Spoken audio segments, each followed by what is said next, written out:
Title act అని తీసుకొచ్చారు.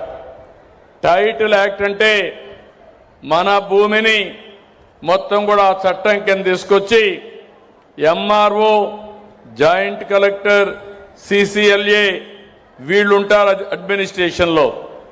అట్లా కాకుండా ఆనాటి ముఖ్యమంత్రి ఆయన అనుకున్న వ్యక్తుల్నేసి మొత్తం కలిసి చూస్తే ప్రైవేటు వ్యక్తుల్ని, రిటైర్డ్ వ్యక్తుల్ని పెట్టాలని ప్రయత్నం చేశాడు.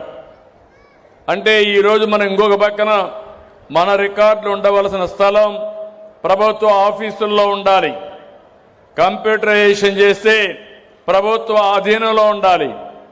అలాంటి ప్రైవేట్ వాళ్ళకి అప్పచెప్పేశాడు. నేను ఆ రోజు చెప్పాను, వినలేదు.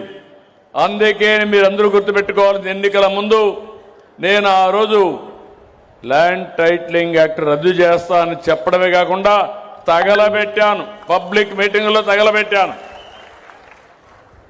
వచ్చిన వెంటనే రద్దు చేశాను. మీ భూమి మీ పెద్దలు మీకు ఇచ్చారు, మీ కష్టార్జితం సంపాదించుకున్నారు. మీ భూమి మీద ఫోటో వచ్చి ఎవరు ఫోటో వేశారు?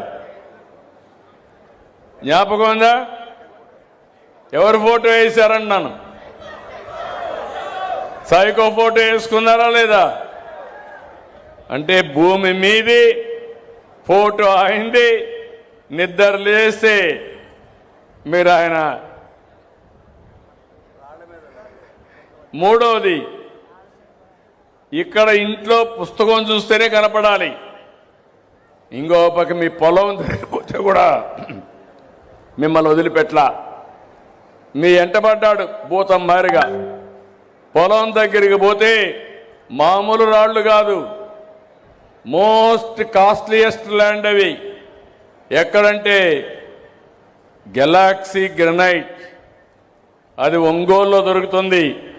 అలాంటి గెలాక్సీ గ్రనైట్ 800 కోట్ల రూపాయలు ఖర్చు పెట్టి సర్వే రాళ్లు తయారు చేసి దానిపైన ఆయన బొమ్మ చెక్కుని మీ పొలంలో కూడా మిమ్మల్ని వదిలిపెట్టలా.